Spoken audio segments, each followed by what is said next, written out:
हैं, आशा करता हूँ बहुत अच्छे होंगे और आज हम लोग करने वाले हैं दिल्ली पुलिस जो आप लोग कांस्टेबल का पेपर आज 18 दिसंबर के तीनों ही शिफ्ट के जो प्रश्न पूछे गए हैं उसको हम लोग देखने वाले हैं।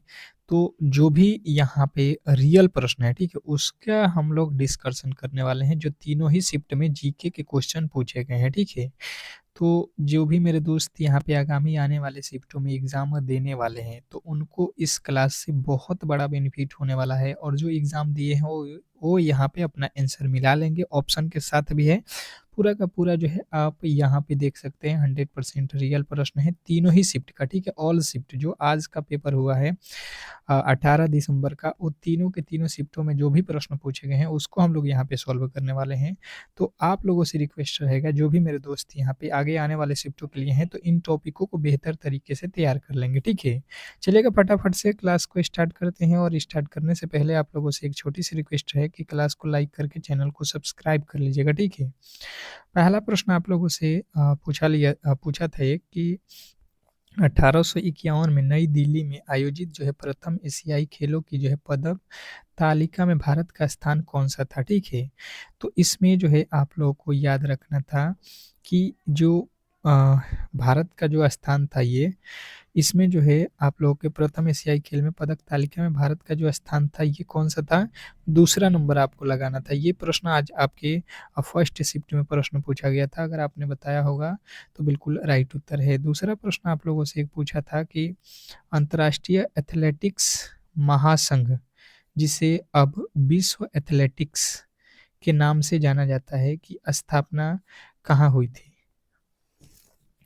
अब देखिए इसकी स्थापना कहाँ हुई थी कि अंतर्राष्ट्रीय एथलेटिक्स महासंघ की स्थापना जो है देखिए आप लोगों के सामने है 17 जुलाई 1912 को स्वीडन की राजधानी स्टॉकहोम स्टॉकहोम में हुआ था। तो स्वीडन स्टॉकहोम जो है अगर आपने बताया था बिल्कुल आपका राइट उत्तर था ऑप्शन नंबर सी, ठीक है?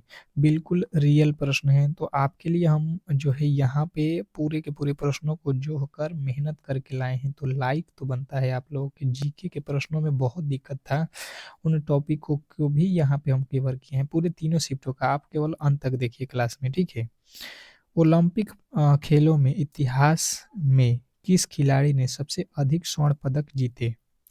ओलंपिक खेलों के इतिहास में किस खिलाड़ी ने सबसे अधिक पदक जीते? ये प्रश्न आप लोगों से पूछा गया था। तो ओलंपिक के इतिहास में माइकल फेल्प्स ने सबसे अधिक जो है आपकी जो है जीता है। तो माइकल फेल्प्स जो है आपको बताना था ऑप्शन नंबर सी।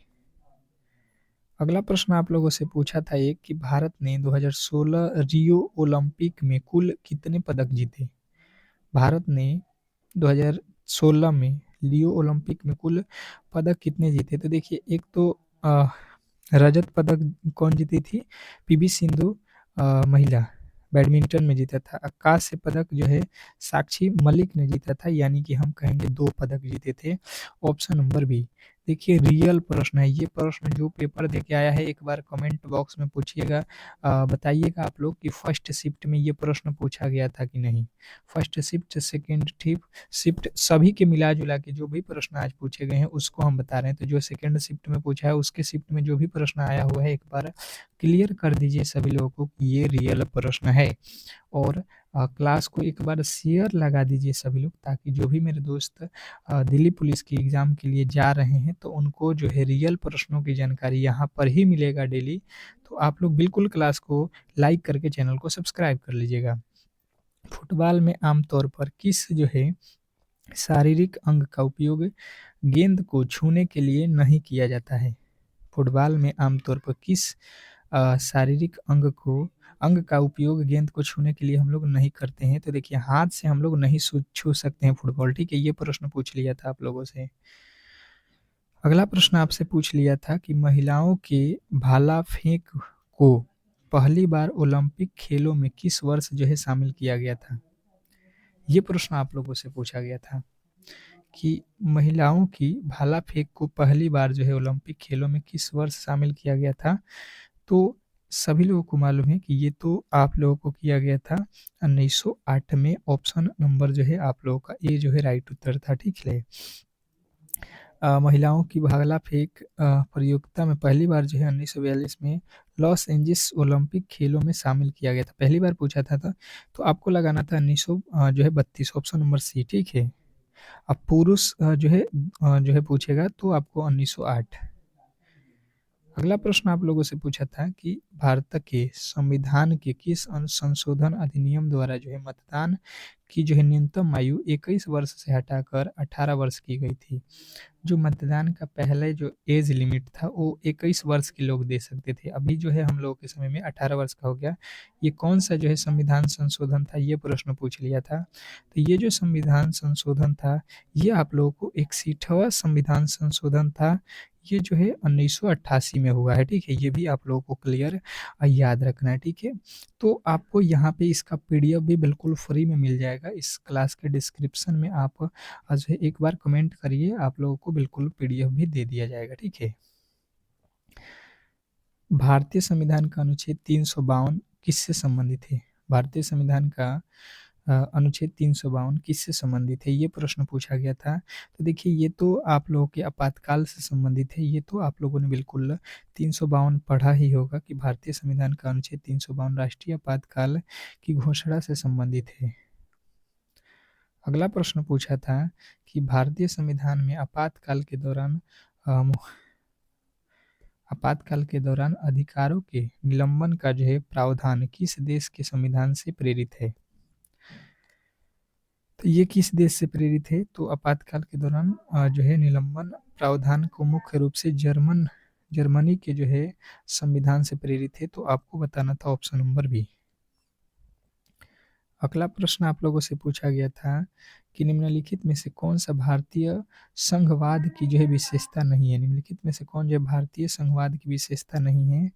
तो देखिए यहाँ पे जो है आप लोगों को बताना था कि जो है लिखित और कठोरता है, जैसे भारत और अमेरिका, ठीक है। तो यहाँ पे आप लोगों को बताना था कि जो है लिखित संविधान, ऑप्शन नंबर जो है आप लोगों को ए लगाना था। अगला प्रश्न आप लोगों से पूछा गया था कि भारत के राष्ट्रपति के पास निम्नलिखित में से कौन सी जो है शक्ति नहीं है? भारत के राष्ट्रपति के पास कौन सी शक्ति नहीं है?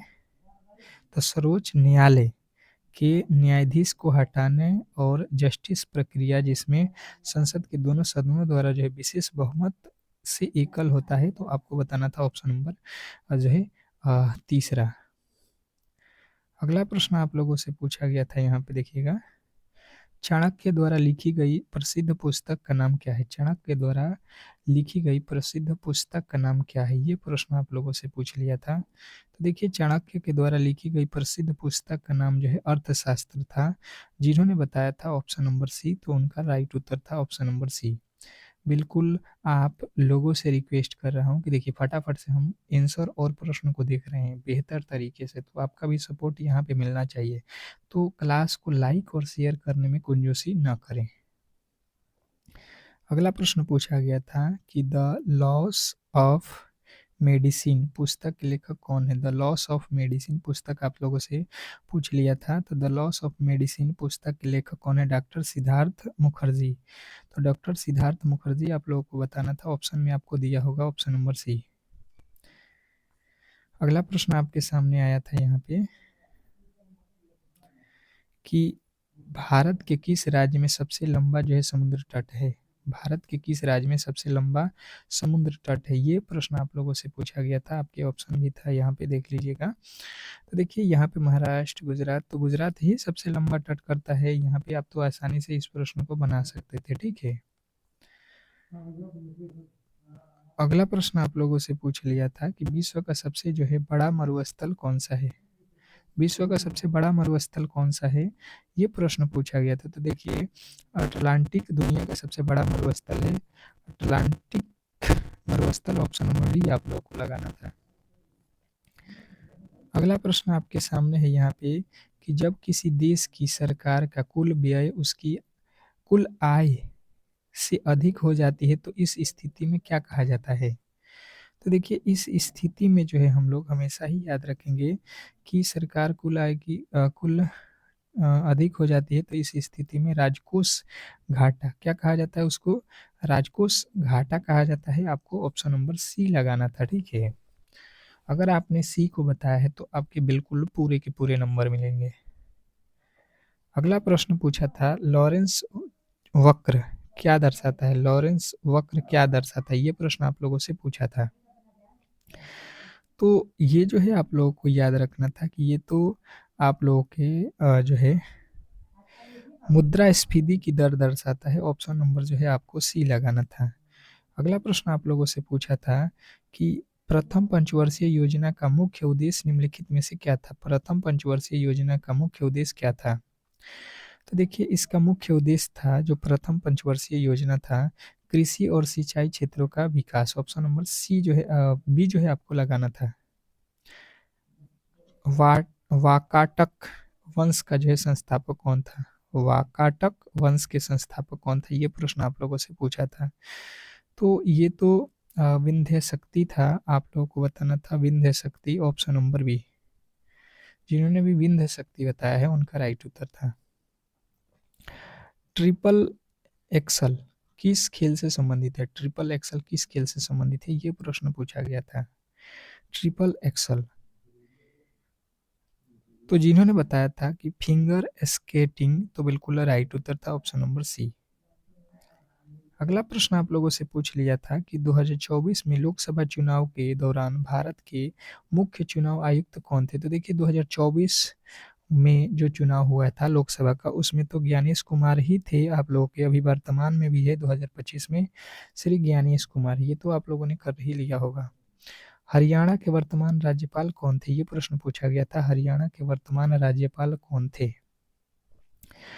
तो ये है professor Asim Kumar Ghosh, option number B. अगला प्रश्न आप लोगों से पूछा था योजना आयोग की स्थापना कब हुई, योजना आयोग की स्थापना कब हुई, फटाफट से आप लोग बताएंगे योजना आयोग की स्थापना कब हुई। तो देखिए योजना आयोग की स्थापना जो हुआ था 15 मार्च 2050 को हुआ था, ऑप्शन नंबर 1950 सॉरी 15 मार्च 1950 को हुआ था। आप डिटेल में इसको जो है जान सकते हैं 15 मार्च 1950 को, ठीक है। अगला प्रश्न पूछा था आप लोगों से कि विंध्याचल पर्वतमाला भौगोलिक रूप से किन दो जो है भूभागों को जोड़ता है या उसके बीच एक जो है विभाजन के रूप में कार्य करता है, ये प्रश्न पूछा था। तो यहाँ पे आप लोगों को बताना था कि जो है उत्तरी भारत और दक्षिणी भारत के मैदान को, ठीक है, ऑप्शन नंबर बी। राज्य के प्रमुख सीएम की नियुक्ति कौन करता है, किसी भी राज्य के प्रमुख जो होते हैं उसकी नियुक्ति कौन करता है, ये प्रश्न पूछा गया था। तो आपको मालूम ही था कि इसका जो हो जाएगा राज्यपाल चुनेगा, ऑप्शन नंबर डी। भारत के अटॉर्नी जनरल की नियुक्ति कौन करता है, भारत के अटॉर्नी जनरल की नियुक्ति कौन करता है, ये प्रश्न आप लोगों से पूछ लिया था। तो देखिए आप अच्छे तरीके से इसके बारे में जान लीजिए कि भारत की महाराष्ट्र जो है राष्ट्रपति संविधान के अनुच्छेद 76 के तहत आमतौर पर प्रधानमंत्री और जो है मंत्रिपरिषद के सलाह की जाती है, और देश में जो है सर्वोच्च कानून आधिकारिक होता है, और राष्ट्रपति के जो है प्रसाद पर्याप्त पद जो है धारण किए जाते हैं। तो आप जिन्होंने भी बताया कि जो है मुख्य न्यायवादी, ऑप्शन नंबर बी उनका बिल्कुल राइट उत्तर था। अगला प्रश्न आप लोगों से पूछा था यहाँ पे कि दिसंबर 2025 तक न्यूजीलैंड के वर्तमान जो है प्रधानमंत्री कौन है। तो देखिए अभी न्यूजीलैंड के जो प्रधानमंत्री हैं ये प्रश्न पूछा गया था। तो क्रिस्टोफर लक्सन, ये जिन्होंने बताया ऑप्शन नंबर सी उनका बिल्कुल राइट उत्तर था। अगला प्रश्न पूछा था यहाँ पे देखिएगा यहाँ पे पूछ लिया था कि भारतीय संविधान का कौन सा अनुच्छेद राज्य को जो है भारत के पूरे क्षेत्र नागरिकों के लिए एक समान नागरिक संहिता सुनिश्चित करने का प्रयास करने का जो है निर्देश देता है। तो सुनिश्चित करने का जो है यहाँ पे आप लोगों को याद रखना था कि जो है नागरिकता सुनिश्चित करने का तो अनुच्छेद 44 ही देता है, ऑप्शन नंबर सी। तो आज के तीनों शिफ्ट में जो दिल्ली पुलिस जो है 18 जो है दिसंबर के जो प्रश्न पूछे गए थे पेपर में, उसको हम लोगों ने यहाँ पे डिस्कस किया और इसी के आधार पे हम सुबह में जिन टॉपिकों से प्रश्न पूछा गया था उसके जो है 5 एम पे एक क्लास लाऊंगा। जिनका भी पेपर 19 दिसंबर का है या 20 दिसंबर का, उनके लिए ये प्रश्न बहुत इंपॉर्टेंट होंगे। तो आप इस क्लास को देखकर ही जाइएगा एग्जाम हॉल में। ठीक है, मिलते हैं सुबह में, तब तक के लिए धन्यवाद।